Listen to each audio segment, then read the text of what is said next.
I want to properly introduce David Barton. He is one of the top 25 influential people in the country.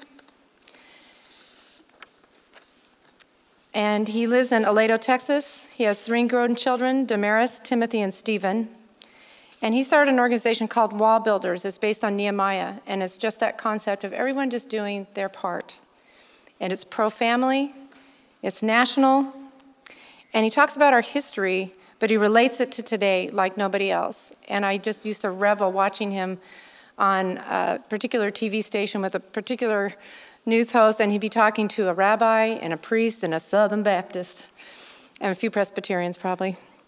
And I'm born and raised Presbyterian, but, and he had this ability to relate to all of them because our heritage is the same. It's 200 years old, but it's really thousands of years old. And so his exhaustive research has made him an expert in historical and constitutional issues. He's been serving in the Supreme Court and with federal legislators. He has a separate website called Black Robes Brigade, which is a wonderful resource for pastors and all those original sermons that have happened throughout this country. He has a tour in Washington, D.C. with pastors and legislators in the fall, which he just came from, and in the spring and April. He also has a conference in November. So while representatives and legislators are in district and they're at home and they're not in Olympia, is a wonderful time to connect with other legislators in other states with a constitutional and historical expert. So I changed my introduction a little bit of him today. There's really not enough you can say. So I would ask that you would please warmly welcome David Barton to the Heritage Conference here in Tri-Cities.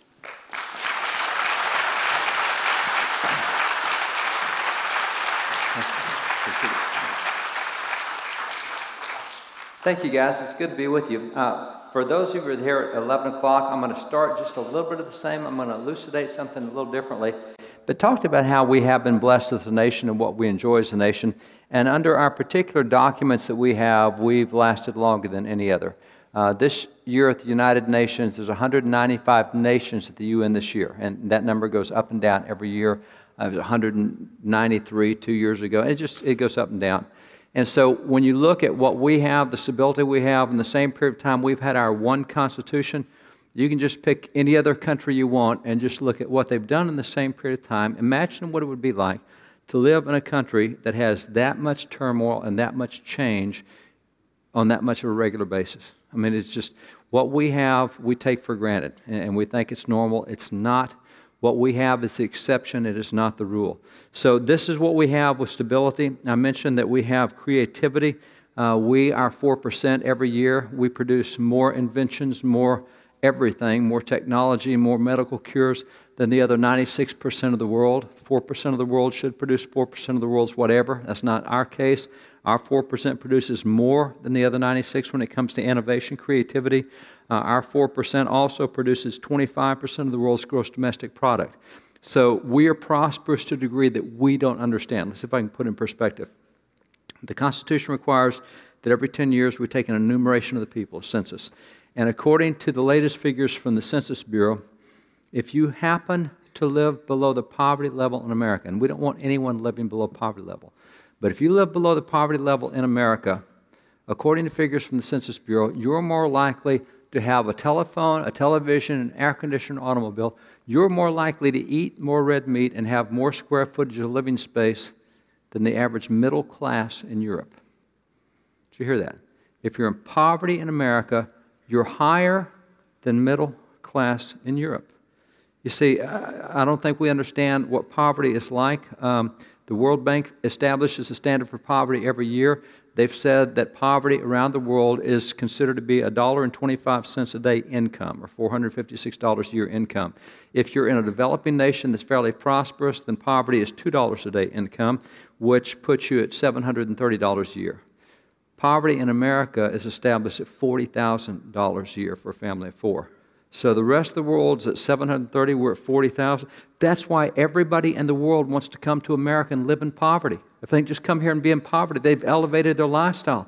I mean, poverty in America is higher than middle class in the second wealthiest place on the face of the earth, Western Europe. So these are all blessings we've enjoyed, and we've had them for a while. And that's why when you go back to 1831, Alexis de Tocqueville is the guy who coined the term American exceptionalism. He said, what I see in America is exceptional. I don't think any other nation will be able to do what they've done. Now, this is a term today that professors hate. I've written a book that dealt with this, and boy, professors try to beat my brains in for saying America is exceptional. Well, yeah, we are. I mean, look at the government. See, it's not a matter of arrogance. It's not a matter of cockiness. We're not proud about it. That's just the way it is. And when you look at American exceptionalism, the problem we have today is nobody knows how to define it. I mean, you got folks on the academic left beating the dickens out of anybody that talks about it. How do you define it? Okay, very simply, American exceptionalism is what describes the unprecedented stability, freedom, and prosperity that is the result of institutions and policies that are produced by unique governing philosophy. Now, if you take that definition, notice the sequence here. A unique governing philosophy is what produced the institutions and the policies that have resulted in the unprecedented freedom, stability, and prosperity. If you look at the sequence at which that goes, it is very much like what you have with a fruit tree. The philosophy, the bottom, the roots are the most important. So remember that fruit tree? You take a fruit tree, and you start with what you plant. And those seeds, the roots that you plant, we'll call that the philosophy. From that, it produces the infrastructure. That's where you get the trunk and the branches and all the stuff that's infrastructure. And that finally produces the fruit that everybody enjoys or everybody hates. But it's not the fruit that's the most significant part. What's the most significant part is back at the philosophy. If you plant the wrong seed, you will get the wrong fruit. Every other nation in the world has planted seeds at their philosophy of government that has not produced the right fruit. We planted seeds in our philosophy of government that produced a different type of fruit. So it's really the seeds, the philosophy of government is the most important. So what is the philosophy of government that produced American exceptionalism? This is where it's very easy to answer that question because we go back to the founding documents themselves. The Declaration of Independence, our national birth certificate, starts with 126 words that give forth the 5 principles that made American government different. Those 5 principles, every clause in the Constitution goes back to one of those 5 principles. Everything there, the Declaration is the philosophy, the Constitution is the operation of that philosophy. That's why we never allowed the Declaration and Constitution to be separated. That's why Article 7 of the Constitution, what's called the Attestation Clause, directly ties the Constitution to the Declaration. Today, secular folks like crazy try to separate the two. No, there's no values in the Constitution. No, there didn't need to be because the values were put into the Declaration, tells us what our philosophy is. The Constitution simply shows how you operate under those values. So this is why they try to exclude the Declaration. With all the stuff that we do and legislators, and I deal with there's about 700 legislators that we have in our networks of all 50 state legislators, what we call our pro-family legislative network. And within that group, one of the things that we've seen over the last several years is introduced what's called the Celebrate Freedom Bill or Celebrate Liberty Bill. And that bill simply says that in our schools in this state, for 1 week every year, we're going to have students read and study the Declaration, the Constitution, and the Bill of Rights, and we're going to have them memorize these 126 words out of the Declaration. It's gone through a number of states. It's interesting that it went into New Jersey. They tried to edit the Declaration. They didn't like the way the Declaration read, and so they wanted to put things in and take things out. And there's this philosophy that, yeah, it's worked really good, but we just don't agree with it. Well, you get different results. It's what every other nation has done if they don't use those principles. So let's go to those principles and just talk about those 5 principles. Let's start with the first one. The Declaration says all men are created equal. They're endowed by their Creator. Now, it's interesting. This says there's a divine Creator, and where we are today, and I mentioned I've been involved in 7 cases of the U.S. Supreme Court, the court says, you know what? We have to treat religion and non-religion just the same. We can't take a position one side over another. And you know, we've got people in America that don't believe in God, people that do, and so government has to be neutral on this issue. That's not the way it was founded. This was not a letter from one founding father to another. This was a declaration to the entire world, every nation in the world. And by the way, notice that this is, as they said, the unanimous declaration of the 13 United States of America. All of our political entities came together and said, hey, world, listen up. We're telling you there is a divine Creator. Now, this is the first key toward limited government because you have now told government there's something higher than government. The problem we have today is government thinks it is God, and so it tries to regulate everything and believes it creates everything. We started by saying, no, government, you're not the highest thing. There's something much higher than you. You are limited. There is a creator God that's above you. That's an official declaration of government. That is not a private declaration. So that's what we start with. Now, it's significant. The Founding Fathers are very strongly supportive of this. You take George Washington, the father of the country. It's interesting that on the day we finished the Bill of Rights, which is the capstone of the Constitution, on the day we finished the Bill of Rights, Washington declared a national day for the people to stop and thank God. So this is the first ever proclamation in the federal government that we have. Mentioned all the original documents we have. This is that original proclamation by George Washington. Why would George Washington, as President of the United States, call the entire nation to stop and acknowledge God? He tells us in the first paragraph. Look what he says. He says, it is the duty of, and by the way, notice the word duty. The word duty is a really important word. Now, duty's really slipped in American culture in the last several years. It's still understood by military. I think rural folks get the idea of what duty is, but it doesn't mean what it used to mean. Duty, defined in their dictionaries, was a legally binding contractual obligation. So notice he said it's the duty of nations, not individuals. It's the legally binding contractual obligation. And let me just take that word duty for just a moment. As I mentioned, I'm a cowboy, Texas, et cetera. One of the things I did was I built houses for a number of years. And in our little country town with our country bank, I would get a loan from the bank. I'd build a house, sell the house, give the bank back its money. And so did that for years. I transacted hundreds of thousands of dollars of business with that bank. And neither one of us ever signed a piece of paper. We never had a contract on anything. We went in, I shook hands, he'll give me the loan, I'll pay it back. At that point, our word is a legally binding contractual obligation. We have a duty to do what we said we were going to do. They have a duty to give me the money, I've got a duty to pay it back. I don't need paper to tell me that. That's the mindset you have, a legally binding contractual obligation. That's what duty meant. And so when we talked about duty in the old days, there's just no way out of it. You gave your word, you will do that. Psalm 15, verses 1 and 4, the question is asked, Lord, who will be in thy holy hill? Lord, who will dwell with you? And God answers, he that keeps his oath to his own hurt. Those that keep their word, no matter how much it hurts them, they'll find a way to keep their word. So that was the concept of duty. Now, in 1913, the definition of duty was changed to be a responsibility. The current definition of duty, if you look in dictionaries today, it says that which one ought to do. There's a world of difference between what you ought to do and a legally binding contractual obligation. So think in terms of their word duty, not our word duty. So what you have, George Washington says, it's the duty, it's the legally binding contractual obligation of all nations to do four things. Look at the four verbs that George Washington says nations are to do. According to George Washington, nations have a legally binding contractual obligation to acknowledge the providence of Almighty God, to obey his will, to be grateful for his benefits, and humbly to implore his protection and favor. Washington says nations have a duty to do those four things. So that's where we start. Our philosophy of government right up front says we believe there is a divine creator, period. There's something higher than government, and that's God. Behind that, the next thing we say in the Declaration is very simple. It says they're endowed by their creator with certain inalienable rights. So now we've said not only is there a creator, but the Creator gives you a certain set of rights that come from Him. And an inalienable right is a right that came from God. This is the second step in having limited government. Not only is there something higher than God, government, you don't give us everything we need. A lot of what we need are rights that are God-given. These rights come directly from God. And so this talks about jurisdictions. We'll get into that a little later. Matter of fact, let me just deal with jurisdictions right now for a little bit. This thing put a limit on government by saying, government, there's certain rights you didn't give, and because you didn't give them, you're not allowed to touch them. This is a jurisdictional line.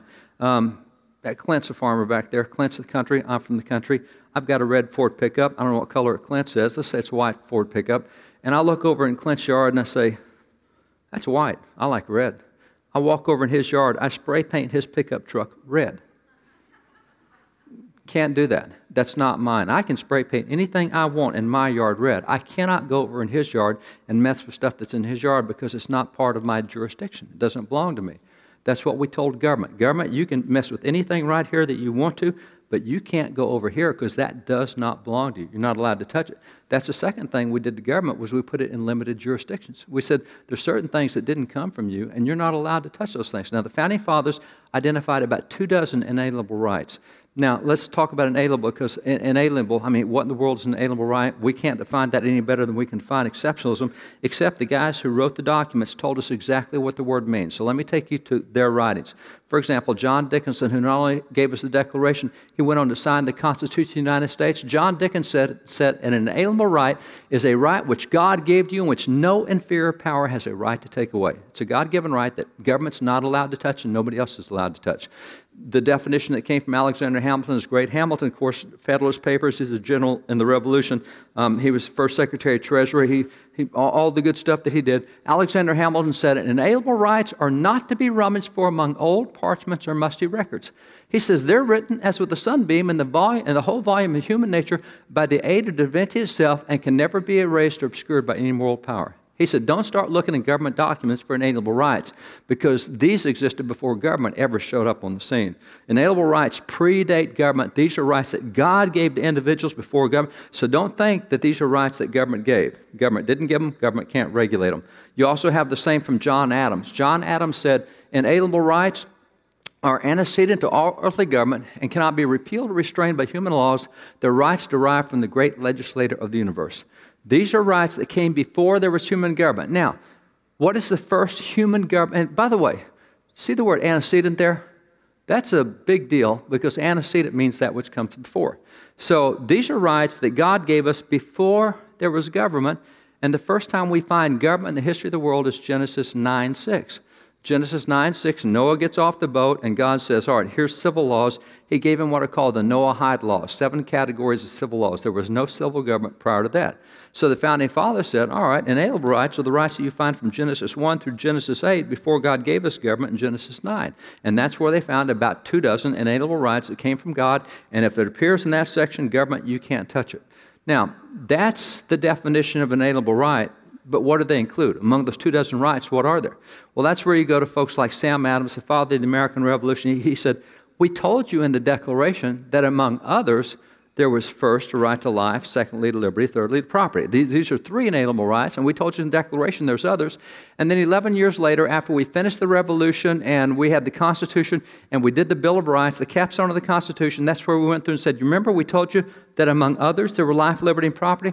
Let's give you some of the others. First Amendment right to worship God according to the dictates of conscience. Second Amendment right to defend yourself. Third Amendment right to the sanctity of the home. Fourth Amendment right to due process and justice. Fifth Amendment right to private property. So the Bill of Rights goes through and says, here's some others, and then they get to the 9th and 10th Amendment and said, and by the way, there's more than this, and those inalienable rights belong to the people and to the states. They don't belong to government. So we get a pretty good view in those documents, but there's a lot more that they didn't list. For example, the right to make a profit, Founding Fathers said that's an inalienable right. God gave you the right to make as much as you can. The same thing with expatriation, what they call the right of expatriation. God allows you to move from state to state however you want. He doesn't put those boundaries on which state you live. There's a lot of rights that they found in Genesis 1 through 8. We'll talk more about those later, but that's what an inalienable right is. Now, that's the second point. There's a creator. The Creator gives a certain set of rights. And then we find the third point in the Declaration that says that to secure these rights, now what rights are we talking about? Inalienable rights. That to secure these rights, governments are instituted among men. Now we've got the purpose of government. Government doesn't exist to make sure we have a good economy or a job. Government exists first and foremost to make sure that it secures our inalienable rights. First and foremost purpose of government is to make sure we have the right to practice those 24 things that came from God. That's the first reason government is. Beyond that, there is social compact where government provides security and police and safety, whatever. But the first purpose of government is to make sure that those 24 rights belong to every individual. That made us different from every other nation in the world. But let's not stop there. Purpose of government to do this? Yeah. Go back to folks like James Wilson.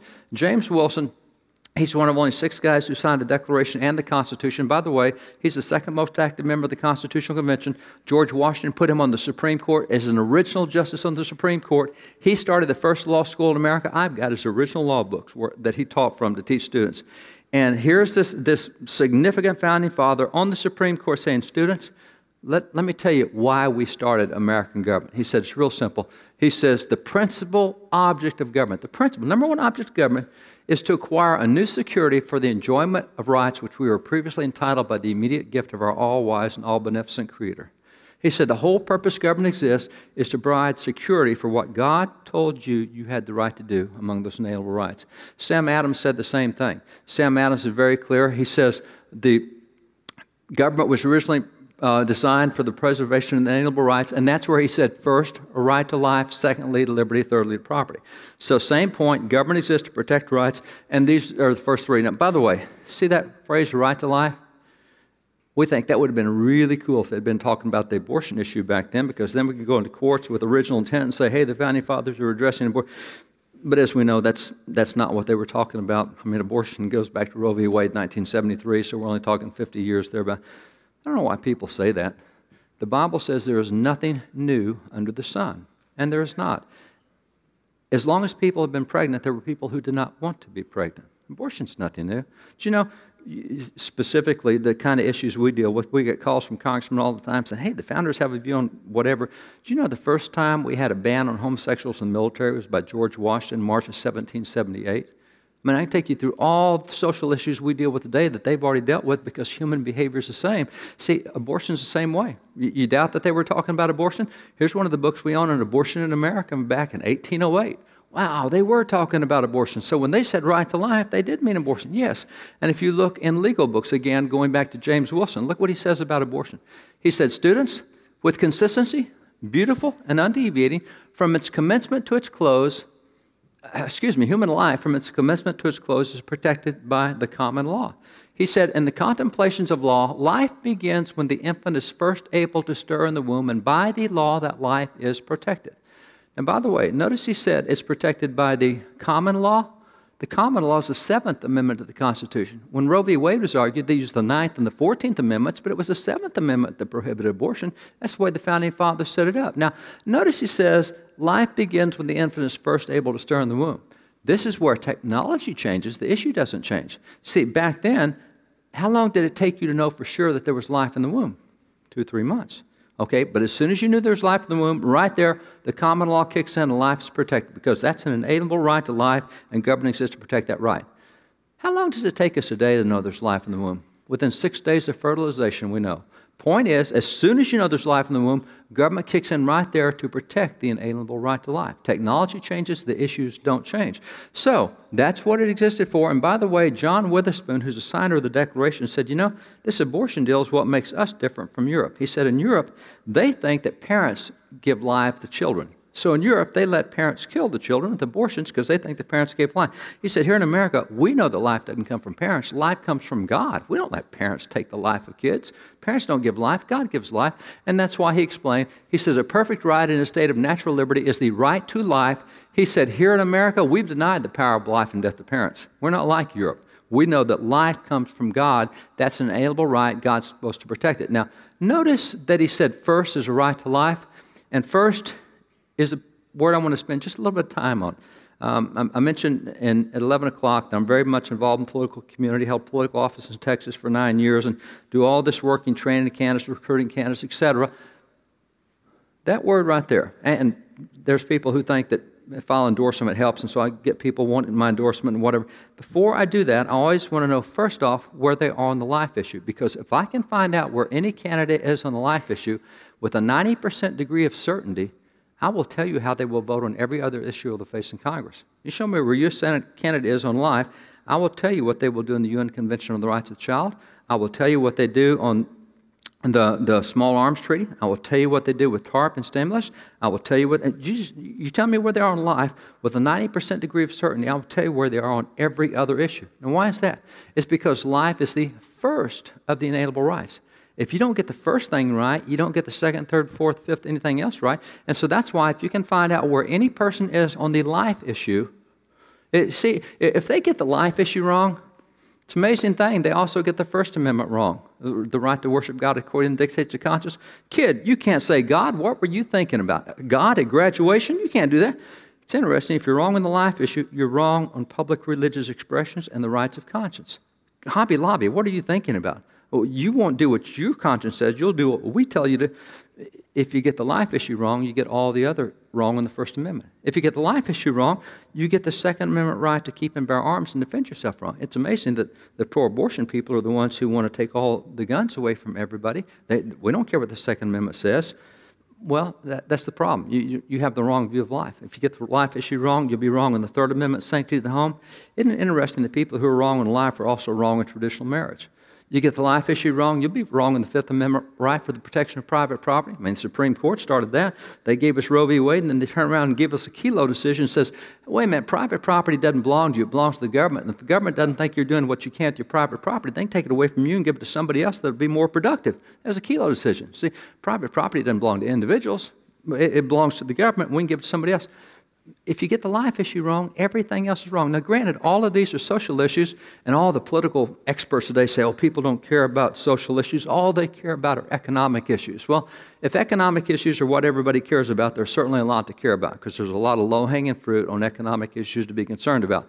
But let's just take that thesis for a moment, that we don't care about social issues like life, we just care about economic issues. You know, on the life issue, if you take groups like National Right to Life, and if you're not aware, by the way, I was with a group of 500 folks recently, and I said, name every single issue you can think of that you've heard covered on the news with what Congress has done in the last 2 years, session of Congress last 2 years. And out of 500 people, we had a dozen issues named. Every session of Congress, between 10 and 13,000 bills are introduced every session of Congress. There's at least 1,000 votes that go in every session of Congress, and you hear maybe 4, 5, 8, 10, 12. That means there's a ton of stuff that goes on that we don't hear anything about. That's why you have groups that monitor voting records. See, folks like National Right to Life, they monitor only life issues. They don't care about economic issues or others. They care about life issues, and so they take every member of Congress, 435 members of the House, 100 members of the Senate, and they rank them all with voting guides to tell us who the best life representatives are, and they give you the 100%ers all the way down to 0%ers. Now, you know, I can't put all 435 up there, but that's the top of the list, so you got 100%ers all the way on down through. But remember, we don't care about economic issues. I mean, we don't care about social issues. All we care about is economic issues. Okay. So if that be true, then what we want to see is who are the best economic reps, and to do that, we'll go to groups like Americans for Tax Reform or Freedom Works, or we'll go to Americans for Prosperity. We'll go to the National Taxpayer Union, because all they monitor are economic votes. They don't care a whit about the Second Amendment or marriage. They don't care a whit about life. They don't care a whit about anything. All they're going to do is monitor those hundreds of economic votes. And if you look at the 100%ers that these groups have, it's kind of amazing how that it's a one-to-one correlation. If you're good on the life issue, you're good on the economic issues. And by the way, if you want to see the people who are worse on the life issue, we'll bump that up against the economic stuff. It's a one-to-one correlation. Now, that shouldn't be surprising, because, quite frankly, if they won't protect your life, why would they protect your money? I mean, your life is worth a whole lot more than your money is. But it goes back to that issue of life first. That's the first thing. Now, I mentioned people want endorsement. You know, here comes a dog catcher and said, will you endorse me? Am I ready for dog catcher? I say, before I endorse you for dog catcher, I want to know where you are on the life issue. Did you not hear me? I said dog catcher. We have nothing to do with abortion. I know you don't have anything to do, but if I know where you are on abortion, I know your whole governing philosophy. And the problem is, you might not stay dog catcher. You might run for school board and then city council and the mayor. You might run for state rep and state senator. You might run for governor. And it's a heck of a lot easier to knock you off as a dog catcher than it is to knock you off as a governor. And it's really easy. We just have a farm team that we build through. So you use that standard. So that is the third point. The third thing is government exists to protect inalienable rights, the first of which is the right to life. Then the fourth thing we're told in the Declaration, it says, and to assume among the powers of the earth the separate and equal station which the laws of nature and nature's God entitles them. Now, this tells us in the Declaration that there is a fixed moral law. How did you get that? It's real easy. 8 words in the Declaration. The laws of nature and of nature's God. Those 8 words are the words out of the most famous law book in the founding era. Everybody who read the Declaration knew exactly where that phrase had come from. It came from Blackstone's Commentaries on the Law, done in 1766 through 1769. Thomas Jefferson said that American attorneys read Blackstone's like Muslims read the Quran. I mean, if you're an attorney, you know Blackstone's. And Blackstone uses that 8-word phrase, laws of nature, nature's God. He says that represents the dual revelation of God. And here's where people say, whoa, God doesn't have 2 revelations, there's just one God. No. You got to understand there are 2 revelations of God. The Scripture says so. I don't know how you guys are, but I have critics of Christianity say, how can you guys say you have a loving God if he would send somebody to hell who's never heard the gospel? How can that be loving? The answer to that, Paul dealt with that argument 2,000 years ago. The answer is Romans 1:20. Paul says everything that can be known about God, including the intricacies of the Godhead, are apparent through what he has created so that even the heathen are without excuse. Well, time out. You mean if I study nature and creation, I can even understand the Godhead? Whoa, that's deep stuff. That's why nobody has an excuse. Now, the problem is, and by the way, that's the laws of nature. What God put in nature, his creation, that's the laws of nature. You can understand rights and wrongs, and you can understand God. And by the way, I'll point out that's one of the reasons why you nearly never, ever find atheists in the country. You only find them living in the cities. I mean, if you're around creation and you see what God's made, you have a view of God that's a whole lot different if you're looking at bricks and mortar all the time and you're looking at glass and you're looking at taxis and everything else. Country folk understand a lot of stuff about God. But the problem is, as Blackstone pointed out, because of sin with Adam, it really messed up the clarity of our thinking. So God said, okay, in compassion to your frailty, let me just write it down for you. Here's the Scripture. Here's my laws. That's the laws of nature's God. That's the laws of the God who created nature. Both of those revelations are exactly the same. Romans 1, Psalms 19. God's creation and God's Word line up together. Now, let's just try a little experiment here on the laws of nature and nature's God. Let's just say we don't have the Bible. The Bible doesn't exist. If I look at what God has created, what does it tell me about things like self-defense? I don't need the Bible. See, the Bible tells me I have the right to defend myself, Exodus 22:2 and Nehemiah 7 and Luke 19, all these passages on self. Bible doesn't exist. What does creation tell me about self-defense? I've got a right to self-defense. I mean, that's part of nature. Give you an example. I'm on the road traveling all the time, but cowboy riding horses and the cattle and all the stuff that goes with it. About 3 times a year, myself and a couple of our cowboy friends, we'll take our horses, we'll get together, and we want a little vacation. So we'll truck our horses off to some really remote place. For example, we like to go to the Rocky Mountains in Colorado. We like to go up in the 14,000-foot peaks and get lost and try to find a new way out. And for us, that's a lot of fun. If we can go out with our horses and find a new way out. So you do this. To do that kind of riding, you have to have a really good trail horse. I mean, if I stick the nose of my horse off that cliff and say, go down that gulch trail on the side of the cliff, horse has got to obey me. If I come to a really fast river and say, need to swim that river, get the horse got to obey. And so I've got a great relationship with my trail horse. I mean, a really good relationship. And this mare, great trail horse, recently had a young foal. Now, I keep her in the barn, keep her really well-groomed and well-fed, take care of her. When she had that foal, and I go into the barn to feed her, I come out with a hoof print in the middle of my forehead. There's something that suddenly kicks into her and says, oh, I defend my young. You don't get close to my young. I defend my home. Wait, it's not your home. I built a barn for you and put you there. Yeah, but she thinks it's her home. And there's in nature that which will defend her life, her family's life, and her living place. And it doesn't matter whether you're a mouse. It doesn't matter whether you're a snake or whether you're a squirrel. God has put it in the nature of his creation to defend their life, to defend their family's life, and defend what they consider to be their home. I don't need the Bible to tell me that I have an inalienable right to self-defense, which is why the government doesn't have a right to restrict my right to self-defense, because that's a God-given right. It's not a government-given right. So that's one. Beside that, we also have the God-given right of liberty. You see, there's more than 10 million identified species in nature. There's not a single one that enslaves another species. Raccoon don't enslave elk, and possums don't enslave squirrels. It doesn't happen. Well, then why didn't the Founding Fathers understand that? Because they're a bunch of pro-slavery racist bigots. No. About 30% of the Founding Fathers were pro-slavery. About 70% were anti-slavery. And the 70% kept telling the 30%, you guys, slavery violates the laws of nature. Nature's God. You can't have slaves. It violates natural law. Don't need the Bible to tell you it's wrong. Nature tells you it's wrong. Slavery's wrong. What does nature tell you about abortion? 10 million species in nature. There's not a single species that kills its young still in the womb. None. And it doesn't matter whether you believe in evolution or creation. I'm a creation guy. You believe in evolution. There is nothing in the evolutionary process that destroys young while it's still in the womb. That's a violation of all natural law. Same with homosexuality. Oh yeah, homosexuality, there's a couple of species where it does exist, but never as a lifestyle. It's always an aberration even within those species. I don't need the Bible to tell me homosexuality is wrong. That's why until 20 years ago in U.S. federal courts, homosexuality was described as the, quote, crime against nature. It violates all natural law. Don't need the Bible, don't need religion telling me it's wrong. You see the same thing with property. From the time an animal is born, it will stake out something it considers to be its property. That's where it will live, and that's where it will fit. When it dies, something else will take it. But for its lifetime, it has its property, and that's what it will defend. So these are all part of the laws of nature. Now, let's keep going for a little bit. What does the laws of nature tell you about theft? Ooh, actually, it tells me it's pretty common in nature. My 4 horses, I feed all of them. I put out a pile of feed. They don't want their food. They want the other 3 horses' food. So I'll all go for everybody else.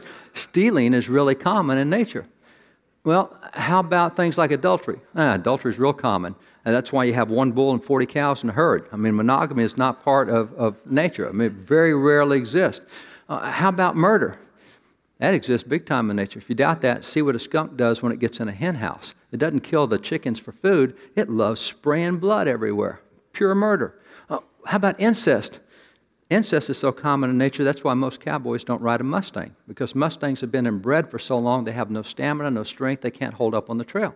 Well, wait a minute. If you're saying the laws of nature show you what's right and wrong, what do you do with that? Well, that's where you don't stop with the laws of nature. You have the laws of nature's God. And God says, listen up, don't commit adultery. Paying attention? Don't murder.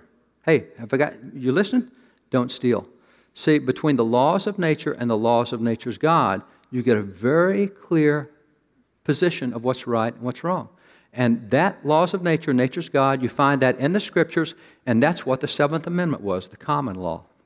These are moral positions. Now, so that's the 4th thing. The Declaration says there's a God. God gives you a certain set of guaranteed rights. Government exists to protect those rights. There is a fixed moral law. And then the 5th thing we get is this. Governments are instituted among men, deriving their just powers from the consent of the governed. Now, at this point, this is where we get the consent of the governed, or what we call the will of the majority. This is a big part of our government. As George Washington, who headed the Federalist Party, George Washington said this. He said, the fundamental principle of our Constitution requires that the will of the majority shall prevail. Thomas Jefferson, who headed the other political party, the Anti-Federalist Party, said the identical thing. How often do you get 2 opposite parties to agree on the same thing? Jefferson said, the will of the majority is the natural law of every society and the only sure guardian of the rights of man. So that's the 5th position, is that there is a will of the majority. But notice something about these 5 points. Let's go through them real quick. There's a divine creator. He gives certain inalienable rights. Government exists to protect those rights. There's a fixed moral law and the consent of the governed. Notice that they put the consent of the governed in after they had established inalienable rights and after they had established a fixed moral law. The consent of the governed doesn't apply to the 2 things above. You can't vote on, we've had a referendum and we've decided by a margin of 75 to 25 that you no longer have a right to defend yourself. Doesn't matter what your vote is. I have an inalienable right to defend myself. The government doesn't have any jurisdiction to regulate that right. So will of majority is irrelevant on any inalienable. You can't take away my liberty. You can't take away my right to property. You can't do it. That's out of the jurisdiction of government. The other thing is the moral law. We've had a referendum, and by a margin of 68 to 32, we've decided rape is no longer a crime. Sorry, rape is still a crime because that's part of the fixed moral law. Well, then what do you get to vote on? What's the consent of the governed for? Consent of the governed is what's called social compact laws. We can vote on whether the sidewalk should be 6 feet wide, 6.5 feet wide, or 7 feet wide. We can vote on whether the speed limit should be 45, 50, 55, or if you're in Texas, 85. We can vote on things like that. That's fine. You can't vote on inalienable rights, and you can't vote on moral laws. That's not where the consent of the governed is. So notice the order they put things in, and also notice that 4 of those 5 points are God-centered. That's why a secular government will never be a limited government. You take any secular government in the world right now, see if it's limited. Maybe, no, I can't go to France. Greece is out. You can't do Spain or Portugal. You can't do Morocco. Can't do Turkey. You can't do the Scandinavian nations. You can't do Sweden or Finland. You definitely can't do Denmark. They've got a base tax rate of 68% in Denmark. Just go through a secular government. Find a limited government. Doesn't happen. Because in those countries, government thinks it is God, and it will have everything to say over everything you do. It will micromanage everything. See, the only chance you have of limited government is having a government where 4 out of the 5 principles are built around God. Now, this aspect of jurisdictions, talked about that earlier, and by the way, Clint Didier back there running for Congress, if you don't know him, really good guy. But this jurisdictional thing, the key for a limited government is for it to recognize jurisdictional lines. In other words, it has to understand what belongs to it and what doesn't belong to it. That's what I was talking about with the pickup. You know, Clint's got a pickup, I got a pickup. I can't paint his pickup. I can paint mine, I can't paint his. This is what Jesus talked about in Matthew 22:21, where he says, you render to Caesar that which is Caesar's, to God that which is God's. You got jurisdictions. The problem is Caesar always thinks he's God. It's not God who thinks he's Caesar. It's not God coming over. It's not the church who gets involved in this stuff. It's always the government telling the church what it can and can't do and what it can and can't say from the pulpit and what it can and can't say graduation. It's government that tries to... So what we have to do is make sure government understands there's certain jurisdictions. We used to understand that. Let me take just a real simple issue, and that's the issue of marriage. You have Genesis 1-3, where that God says, man, woman, kids. Genesis says, and God said that was very good. That's good. God's just endorsed marriage as a man and woman, kids. Jesus, in Matthew 19, the disciples came to him talking about marriage, and he says, guys, don't you remember? At the beginning, he made them male and female, and he said, whatever God has joined together, let not man put asunder. God said it's a lifelong union. And see, that's where we get the definition of marriage from Jesus, from Genesis 1:3. It's a lifelong union of a man and a woman. Now, who gave us that definition, government or God? God. Therefore, government can't mess with it. See, that's what we understood. Here's a court decision from 1913, Supreme Court decision in 1913. Look what it said. It says marriage was not originated by human law. And by the way, this court decision is deciding whether we should have civil unions. The argument was, oh, you religious people have religious marriage. Let us secular people have secular marriage because we're not always religious. And so you guys have got religious marriage. Let it have secular. And so here's what the court said. It says marriage was not originated by human law. It says when God created Eve, she was a wife to Adam. They then and there occupied the status of husband to wife and wife to husband. The truth is the civil government has grown out of marriage, which created homes and population and society from which government became necessary. It says marriages will produce a home and family that will contribute to good society, to a free and just government, and the support of Christianity. They said it would be sacrilegious to apply the designation, a civil contract, to such a marriage. It's that and more. It's a status ordained by God. Government just said, whoa, we're not allowed to touch marriage because we didn't create it. It was created before we ever showed up. We can't redefine, we can't go over and spray paint what's not ours. That's out of our jurisdiction. See, when you get a government that understands jurisdictions, you've got limited government. And so not only did we limit it by God, but we came along with the Constitution and said, oh, by the way, federal government, there's only 17 things you're allowed to do. Here's your jurisdiction. You stay in these lines right here. You can't move from those lines. If you don't have a government that understands limited jurisdictions, you never have limited government. But that all comes from understanding what God, the lines he drew. And so that's the way the courts used to be, as opposed to today, where the more secular we become, the more government's involved in every single aspect of our life. So the philosophy that made us different from all those nations was real clear. We understood that God had drawn lines and jurisdictions, and we understood that you can't have a limited government, a secular government. So let me close out with this challenge from Thomas Jefferson. Jefferson, the first book he ever wrote was in 1781. And they have taken from that book and included quotes inside the Jefferson Memorial. If you go to Jefferson Memorial Day, you'll find that there's 4 tableaus of stones with this quote and 1 around the top with this quote. So 5 quotes from Jefferson. And by the way, Jefferson's one of our 5 least religious founding fathers. I mentioned Franklin was, Jefferson is.